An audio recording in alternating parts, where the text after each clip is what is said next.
ఇక డీటెయిల్ చూస్తే ప్రజలంతా అభివృద్ధి చెందాలన్న ఉద్దేశంతోనే ప్రత్యేక తెలంగాణ సాధించుకున్నామని డిప్యూటీ సీఎం బట్టి విక్రమార్క పునరుద్ఘాటించారు. ఇటీవల మృతి చెందిన మాజీ ఎమ్మెల్యేలకు తెలంగాణ శాసనసభ సంతాపం ప్రకటించింది. మరోవైపు ఎంఐఎం శాసనసభాపక్ష నేతగా అక్బరుద్దీన్, సిపిఐ శాసనసభాపక్ష నేతగా కూనంనేని సాంబశివరావు పేర్లను స్పీకర్ గడ్డం ప్రసాద్ కుమార్ ప్రకటించారు. అనంతరం రాష్ట్ర ఆర్థిక పరిస్థితిపై సభలో స్వల్పకాలిక చర్చ ప్రారంభమైంది. రాష్ట్ర ఆర్థిక పరిస్థితిపై సభలో ఉప ముఖ్యమంత్రి బట్టి విక్రమార్క శ్వేతపత్రాన్ని విడుదల చేశారు. 42 పేజీల శ్వేతపత్రాన్ని సభ్యులకు అందించారు. గత ప్రభుత్వం వనరులను సక్రమంగా వినియోగించుకోలేదన్న ఆయన రోజువారీ ఖర్చులకు ఓడి ద్వారా డబ్బులు తెచ్చుకోవాల్సిన పరిస్థితి నెలకొందన్నారు. ఇలాంటి పరిస్థితి రావడాన్ని తాను దురదృష్టంగా భావిస్తున్నట్లు చెప్పుకొచ్చారు. దశాబ్ద కాలంలో జరిగిన ఆర్థిక తప్పిదాలు ప్రజలకు తెలియాలని బట్టి అన్నారు.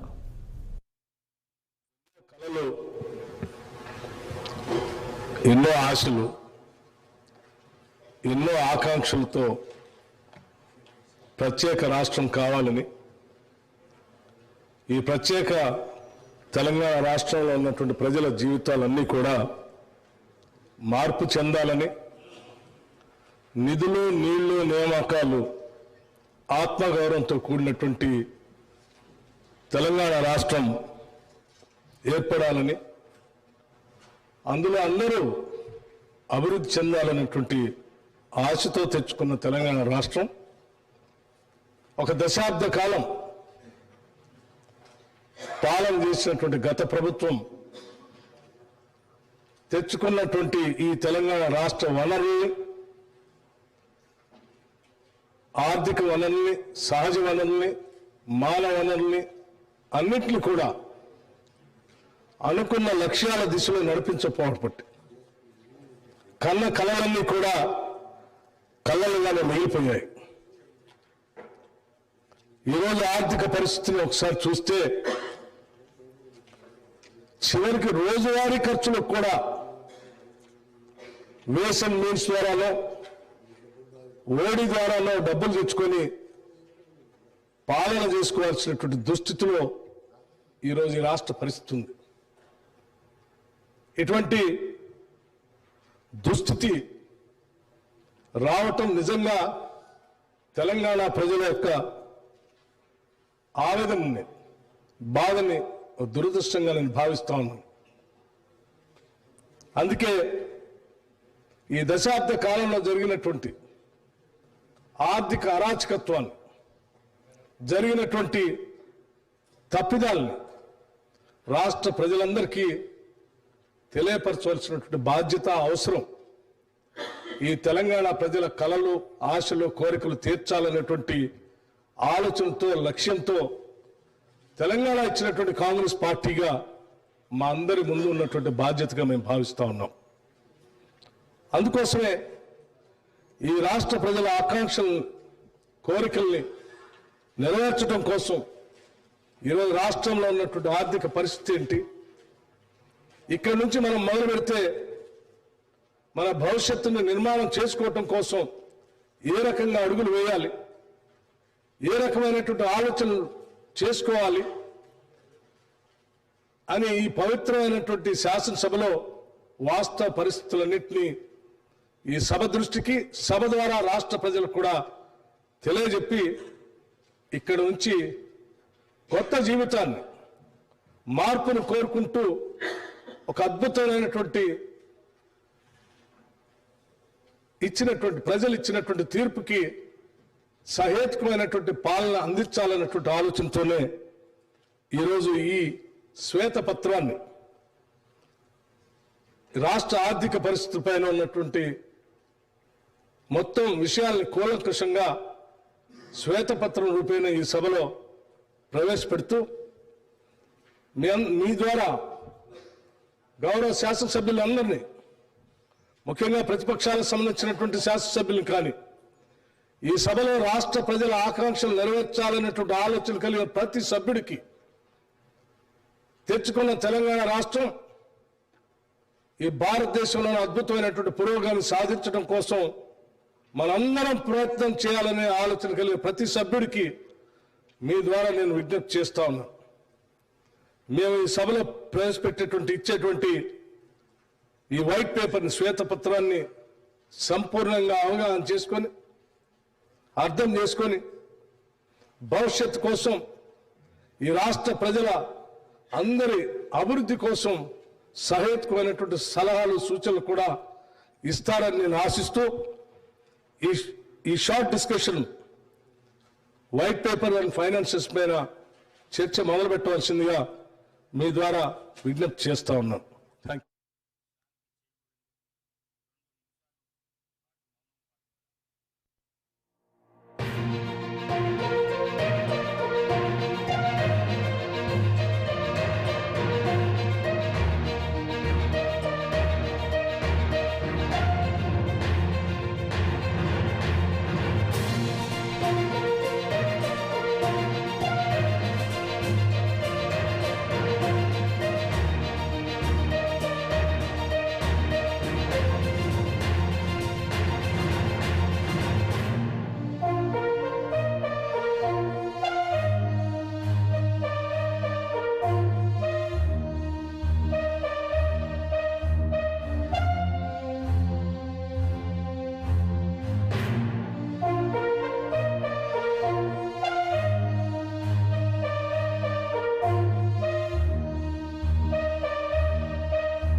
ప్రజలంతా అభివృద్ధి చెందాలనే ఉద్దేశంతోనే ప్రత్యేక తెలంగాణ సాధించుకున్నామని డిప్యూటీ సీఎం బట్టి విక్రమార్క పునరుద్ఘాటించారు. ఇటీవల మృతి చెందిన మాజీ ఎమ్మెల్యేలకు తెలంగాణ శాసనసభ సంతాపం ప్రకటించింది.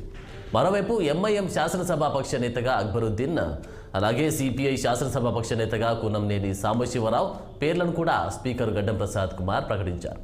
ఇక పూర్తి డీటెయిల్స్ దీనికి సంబంధించి మా పొలిటికల్ బ్యూరో చీఫ్ రామ్ అందిస్తారు. రామ్,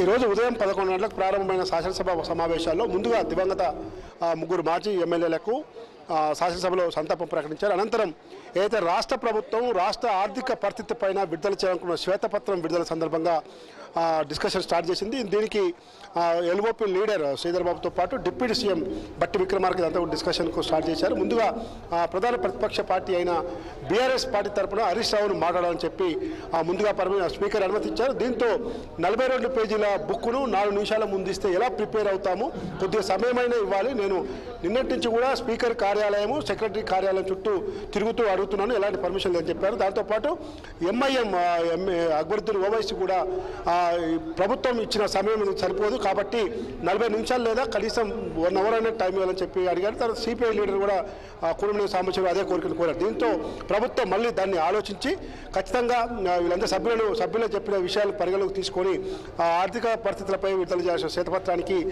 30 మినిట్స్ టీ బ్రేక్ అంటూ టైం ఇచ్చారు. ఇంకా సభ స్టార్ట్ కాలేదు. ప్రస్తుతం మనం చూస్తా ఉన్నాం తెలంగాణ ప్రభుత్వం ఏదైతే కాంగ్రెస్ పార్టీ అధికారం ఉందో తెలంగాణ ప్రభుత్వం తెలంగాణ రాష్ట్ర ఆర్థిక శ్వేతపత్రాన్ని ఈరోజు సభలో ప్రవేశపెడుతుంది. దీనికి సంబంధించిన ముందు మాటలు కూడా ఈరోజు డిప్యూటీ సీఎం బట్టి విక్రమార్క సభలో చెప్పడం జరిగింది. మనం చూస్తూ ఉంటే మొత్తం 13 అంశాలు.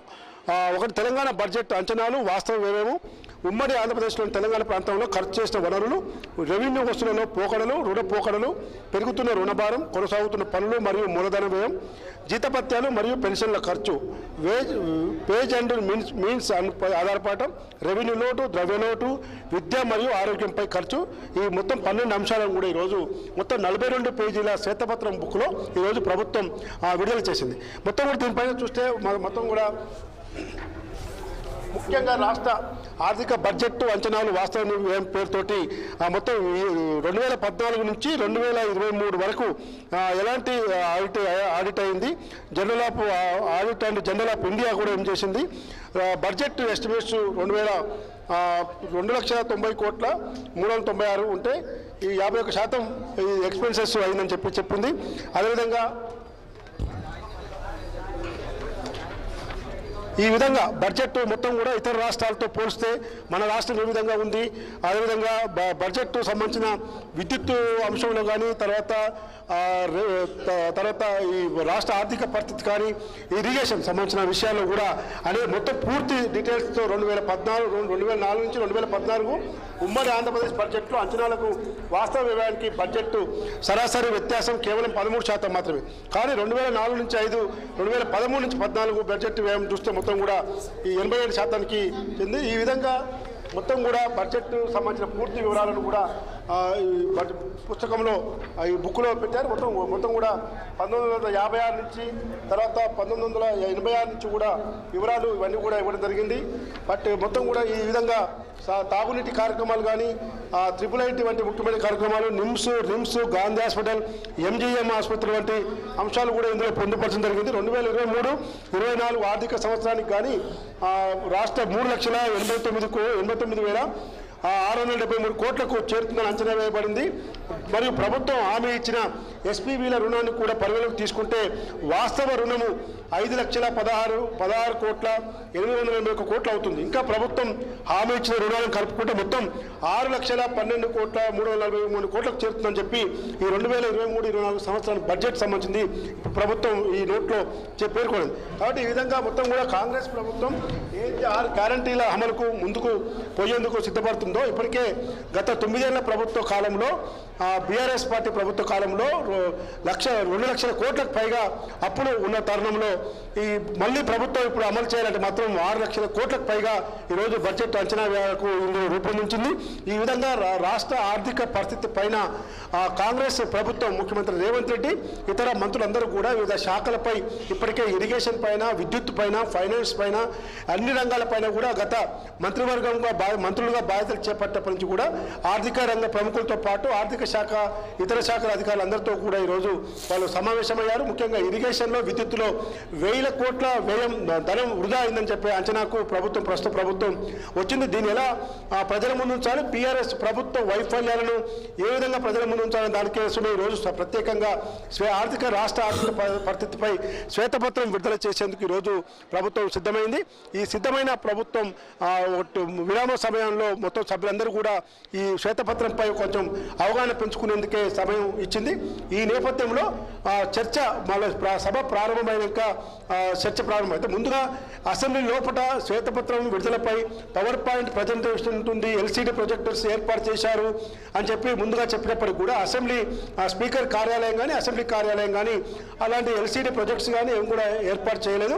కేవలం డిస్కషన్ ద్వారానే ఈ ఆర్థిక శ్వేతపత్రం ద్వారా ప్రజలకు పూర్తి వివరాలు అందిస్తామని చెప్పి చెప్తా ఉంది. అయితే దీనికి ముందు BRS పార్టీ కూడా గత 9 ఏళ్ల కాలంలో అయితే అప్పులు చేసిన అంశాలను ప్రస్తావిస్తూ ఆస్తులన్నీ కూడా సంపాదించిందో కూడా ముఖ్యంగా వ్యవసాయ రంగంలో, విద్యుత్ రంగంలో, ఇతర రంగాల్లో కూడా మరి అభివృద్ధి ఆస్తులు కూడా ఎన్ని పెంచాము అని చెప్పి చెప్తుంది. ఈరోజు వ్యవసాయానికి సంబంధించిన విషయంలో కాంగ్రెస్ ప్రభుత్వం ఉన్నప్పుడు ఎంత శాతం పాడి ఉంది, ఇప్పుడు BRS పార్టీ ఏర్పడ్డాక ఎంత శాతం పాడి పెరిగిందనేది కూడా ఇతర రాష్ట్రాలకు కూడా దేశంలోని అనేక రాష్ట్రాలకు కూడా ఈరోజు బియ్యం సరఫరా చేసే పరిస్థితికి తెలంగాణ ఎదిగిందని చెప్పి చెప్తా ఉంది. ఇంకోటి ఇరిగేషన్ విషయంలో కూడా కాళేశ్వరం ప్రాజెక్టు చేపట్టాక సాగునీటి కాలువల ద్వారా నీరు ఎలా అందిస్తున్నాము, సాగునీరు కానీ తాగునీరు కానీ ఏ విధంగా అందిస్తామని కూడా ఈరోజు BRS పార్టీ అనేక అంశాలకు BRS పార్టీ తరపున ముందుగా మీడియాకు తర్వాత అసెంబ్లీ వాళ్ళకు కూడా సభ్యులకి అందరికీ కూడా ముందుగా కాపీలు అందజేసింది. ఇది ఓవరాల్గా ఈరోజు మనం బడ్జెట్ ప్రస్తావన చూస్తే రామ గత ప్రభుత్వం వనరులను సక్రమంగా ఉపయోగించలేదని కూడా వ్యాఖ్యానం చేసినటువంటి సందర్భం చూస్తున్నాం. దాంతోపాటు ఇక రోజువారీ ఖర్చులకైతే ఓడి ద్వారా డబ్బులు తీసుకోవాల్సిన పరిస్థితి నెలకొందని కూడా బట్టి విక్రమార్క తెలియజేసిన సందర్భం చూస్తున్నాం. మరి ఇలాంటి పరిస్థితి రావడానికి కూడా దురదృష్టకరమని కూడా భావించేటువంటి సందర్భం మన ఇక్కడ నెలకొంది. మరి దీనికి సంబంధించి BRS నేతలు ఏమని సమాధానం చెప్పే అవకాశం ఉందంట? అంటే ప్రధానంగా BRS పార్టీ ప్రభుత్వం ఏర్పడే నాటికి ఉన్న పరిస్థితులు ఏంది, ఇతర సంక్షేమ పథకాలు కానీ ఇతర విద్యుత్ రంగంలో కానీ సాగునీరు తాగునీరు అందించే విషయంలో కానీ తర్వాత ముఖ్యంగా ఇరిగేషన్తో పాటు అగ్రికల్చరల్ సంబంధించిన చర్యల విషయంలో కానీ రాష్ట్ర ప్రభుత్వం అనేక అంశాల్లో ఏ విధంగా ముందుకు పోయింది, ఈరోజు దేశంలోనే నెంబర్ 1గా అనేక అంశాలు ఏ విధంగా ముందుకు పోయింది, అందుకు చేయాల్సిన అప్పులు ఏంటి, పెంచిన ఆస్తులు ఏంటి అనే విషయాలపై కూడా BRS పార్టీ ప్రధాన ప్రతిపక్షమైన BRS పార్టీ చాలా దూకుడుగా వివరించేందుకు సిద్ధంగా ఉన్నట్టు తెలుస్తూ ఉంది. హరీష్ రావు, KTRతో పాటు కడియం శ్రీహరి, దానం నాగేందర్ లాంటి మాజీ మంత్రులుగా పనిచేసిన వాళ్ళు, తలసాని శ్రీనివాస్ యాదవ్, ఇట్లాంటి నేతలందరూ కూడా ఈ సబ్జెక్టు పైన ప్రిపేర్ అవుతున్నారు. ఖచ్చితంగా ప్రభుత్వం చూపించే వాస్తవాలేంటి, అవాస్తవాలేంటి, మేము సభలో మాకు ఇచ్చిన సమయాన్ని బట్టి మేము కూడా మా వాస్తవాలేంటో అవాస్తవాలేంటో ఖచ్చితంగా ఎండగట్టేందుకు ప్రయత్నం చేస్తాం. మాకు కూడా తగిన సమయం ఇవ్వాలి, ప్రభుత్వం చెప్పేది వినాలి, మేము కూడా చెప్పేది వినే విధంగా సభలో స్పీకర్ గారు మాకు సహకరించాలని చెప్పి కూడా బీఆర్ఎస్ పార్టీ కోరుతుంది. ఆనంద్ రామ్, మరి రాష్ట్రంలో అయితే మొత్తం అప్పులకు సంబంధించినటువంటి చిట్టా అయితే చూస్తే 6,71,757 కోట్లు ఉన్నట్టుగా వెల్లడించారు. మరి దీనికి సంబంధించి వాస్తవ వ్యయానికి సంబంధించి అయితే 20% అంతరం ఉంది అని కూడా చెప్పినటువంటి సందర్భం. దీని గురించి మీకు అప్డేట్ చేయండి. అంటే ఒకటి, ప్రస్తుతం తెలంగాణ రాష్ట్రం ఏర్పడటానికి ఉన్న మిగిలిన ఖర్చులు ఏంటి, అప్పుడు ఉన్న ఆదాయం ఏంటి, తెలంగాణ రాష్ట్రం ఏర్పడి బీఆర్ఎస్ పార్టీ వరుసగా 2 సార్లు అధికారంలో ఉండి ఏ రంగాలకు ఏ విధంగా చేసింది అనేది ప్రతి సంవత్సరం కూడా కాగు రిపోర్టు, తర్వాత ప్రతి అసెంబ్లీ బడ్జెట్ సమావేశాల్లో ఖచ్చితంగా ఏ రంగాలకు ఎన్ని నిధులు కేటాయిస్తున్నాము, ఏ రంగాల ద్వారా ఎన్ని నిధులు ఈరోజు ప్రభుత్వానికి ఆదాయం వస్తుంది, ఆదాయ వ్యయ ఖర్చులు కూడా అన్నిటి కూడా పుస్తక రూపంలో కానీ నోట్ రూపంలో కానీ అసెంబ్లీ ముందు ప్రభుత్వం వస్తుంది. కాబట్టి ఏ సంవత్సరానికి ఆ సంవత్సరానికి సంబంధించిన బడ్జెట్ను వినిపించుకుంటూ ప్రభుత్వం వస్తుంది. కానీ అప్పుడు వస్తుంది. ఈ పరిస్థితుల్లో శాసనసభలో అన్ని పక్షాలు కూడా సభలో ఉంటాయి, సభలో చర్చలు జరుగుతాయి. కాబట్టి ఇప్పుడు కొత్తగా కాంగ్రెస్ పార్టీ ప్రభుత్వం కొత్తగా చెప్పేది ఏం లేదు.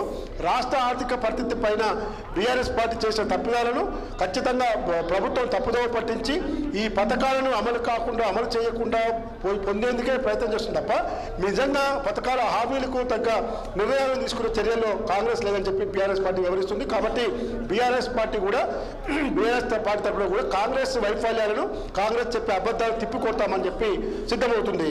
ఆనంద్ ఓకే రామ్, మరి చివరగా 10 ఏళ్లలో ఖర్చు చేసిన నిధులకైతే అనుగుణంగా ఆస్తులు అయితే క్రియేట్ చేయలేదు అని కూడా చెప్పినటువంటి పరిస్థితి మనం చూస్తున్నాం ఇక్కడ. సో మరి రుణాలకు వడ్డీ చెల్లింపుల భారం అయితే రెవెన్యూ రాబడిలో 34% పెరిగిందని కూడా బట్టి విక్రమార్క తెలియజేశారు. మరి దీనికి సంబంధించినటువంటి అంటే రెవెన్యూ డెవలప్మెంట్ చేసేటువంటి ప్రణాళిక ఏ విధంగా చేసే అవకాశం కనిపిస్తుందంట?